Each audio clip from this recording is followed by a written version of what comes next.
या देवी सर्वभूतेषु नारी शक्ति वंदन अधिनियम जो कि महिला आरक्षण बिल कल राज्यसभा में भी पारित हो गया। इसके एक दिन पहले लोकसभा में सर्वसम्मति से 2/3 से ज़्यादा मतों से बिल पारित हुआ था और इसको केंद्र सरकार की एक बहुत बड़ी उपलब्धि के रूप में भी देखा जा रहा है। मैं हूं बीडी निजामी और आप देख रहे हैं न्यूज़ T20।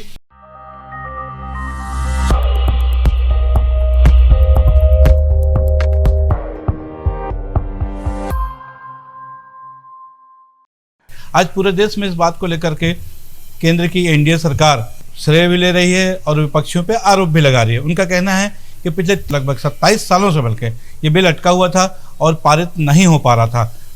केंद्र की सरकार के प्रवक्ताओं का यहाँ तक कहना है कि इसके पहले की सरकारों ने इस बारे में ध्यान ही नहीं दिया।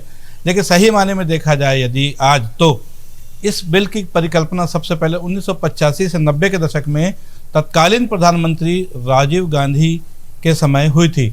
तब उन्होंने महिलाओं को आरक्षण दिए जाने का मुद्दा उठाया था कि उसमें संसद में खासतौर पर लोकसभा और विधानसभा में भी महिलाओं की एक निश्चित भागीदारी होनी चाहिए थे। उनकी सोच को आगे बढ़ाते हुए नरसिम्हा राव सरकार जो कि 92 से 96 तक थी, उन्होंने भी इस दिशा में एक कदम और आगे बढ़ते हुए प्रयास किया था।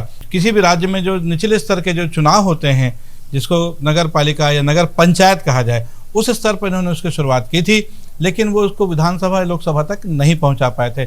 इसके बाद जो सरकार बनी थी, एक बार फिर विपक्षी लोगों की बात थी, जब जहां पर कि HD देवेगौड़ा जबकि प्रधानमंत्री बने थे, उनके कार्यकाल में भी महिला आरक्षण बिल पर चर्चा हुई, उसको पारित करने की कोशिश की गई, लेकिन बात नहीं बनी। इसके बाद लगभग 15 साल और बीत गए।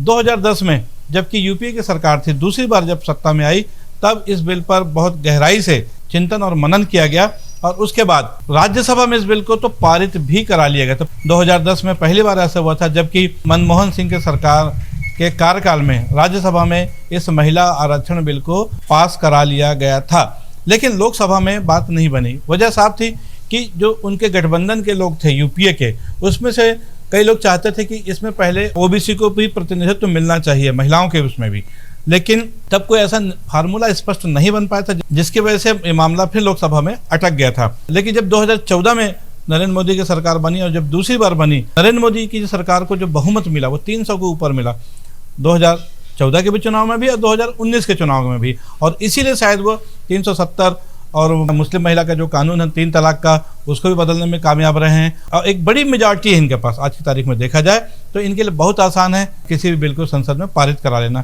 अभी हाल ही में उन्होंने LG के पक्ष में दिल्ली सरकार के खिलाफ भी एक बिल पास कर, तो बहुमत का होना न होना किसी भी बिल को पास कराने या नहीं कराने बहुत मायने रखता है। केंद्र सरकार के कुछ प्रवक्ताओं का आरोप है कि 27 साल से विपक्षी लोग इसको नहीं कर पाए, उनके अंदर इच्छा शक्ति का अभाव था, इसलिए वो नहीं कर पाए, लेकिन बात ऐसी नहीं है। दरअसल में जितना स्पष्ट बहुमत आज नरेंद्र मोदी सरकार के पास है, उतना पहले कभी किसी इन 30 सालों में किसी भी सरकार के पास नहीं था। और सरकार के पास सबसे बड़ी चिंता थी कि अपनी सरकार के कार्यकाल को 5 साल तक चलाना। उस कंडीशन में वो शायद नहीं कर पाए, लेकिन आज जबकि नरेंद्र मोदी सरकार में इस बिल को लाया गया तो किसी भी दल के नेता ने इस बिल का विरोध नहीं किया।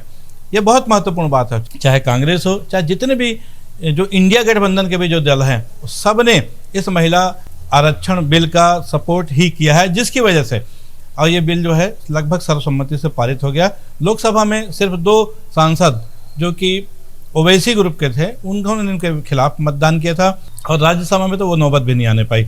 बहरहाल आज एक खुशी की बात है कि कम से कम महिलाओं को अब आने वाले चुनाव में 33% आरक्षण का लाभ मिल जाएगा। हालांकि उसके लिए भी अभी दिल्ली दूर है, क्योंकि ये कब लागू होगा ये भी स्पष्ट नहीं है। 2029 में लागू हो पाता है या 2034 में ही, तो आने वाला समय बताएगा। लेकिन बहरहाल आने वाले समय में जबकि सब लोगों को इस बिल को लागू होने का इंतजार रहेगा, केंद्र की सरकार इन बचे हुए समय में कुछ दिनों बाद जबकि 5 राज्यों के विधानसभा चुनाव होने वाले हैं और 2024 में लोकसभा चुनाव होने वाले हैं, आज एक बधाई का माहौल बना हुआ दिल्ली में। प्रधानमंत्री नरेंद्र मोदी को तमाम आसपास के प्रदेशों की महिलाओं ने वहां पहुंचकर उनको बधाई दी है, महिलाओं को एक सम्मानजनक आरक्षण देने के लिए। ये अलग बात है कि उन महिलाओं में भी अभी कई लोगों को मालूम भी नहीं कि ये बिल अभी लागू नहीं हो सकता। बहरहाल लेकिन एक अच्छी शुरुआत हो चुकी है और ये देखना है कि इसके इम्प्लीमेंटेशन में, मतलब इस बिल को लागू करने के लिए या इसमें कोई अगर कोई संशोधन है वो करना, तो उसके लिए केंद्र की सरकार क्या करती है। बहरहाल एक मुद्दा और उठाया था बीच में प्रियंका गांधी ने, उन्होंने कहा कि लड़की लड़ सकती हूं, और उन्होंने भी उत्तर प्रदेश के विधानसभा चुनाव में 40% महिलाओं को आरक्षण देने की बात की थी। कहीं ना कहीं महिलाओं को आरक्षण के मामले में सारी पार्टियां एक साथ हैं, लेकिन अब इस बिल के पास होने के बाद वो इसको किस तरह से अमली जामा पहनाती है, इस पर निगाह रहेगी। अब एक जो मुद्दा जो है अब जो उठने वाला है वो ये है कि संसद या विधानसभा में प्रतिनिधित्व तो मिल जाएगा, लेकिन क्या मंत्रिमंडल में भी 33% का आरक्षण महिलाओं को मिलेगा?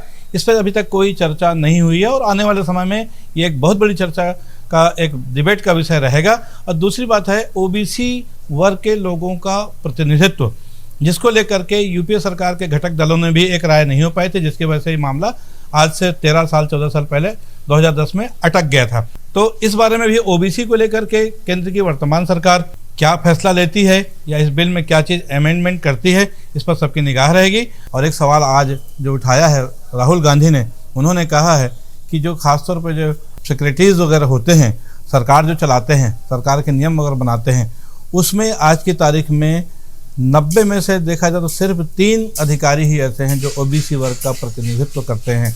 तो इतनी बड़ी जमात पर सिर्फ 3 ही क्यों? और इस देश को में ओबीसी की हित चिंतक सरकार कहने वाली मोदी सरकार क्या इस बारे में महिला आरक्षण अधिनियम में भी ध्यान रखेगी? और ये देखना है कि ओबीसी का मामला और मंत्रिमंडल का मामला, उस पर क्या राय बन पाती है। आज के लिए बस इतना ही। आपको ये हमारी खबर कैसी लगी, इस पर अपनी राय अवश्य दें, और कल हम फिर मिलेंगे किसी नई खबर के साथ। तब तक के लिए दीजिए इजाज़त। जय हिंद, जय भारत, जय छत्तीसगढ़।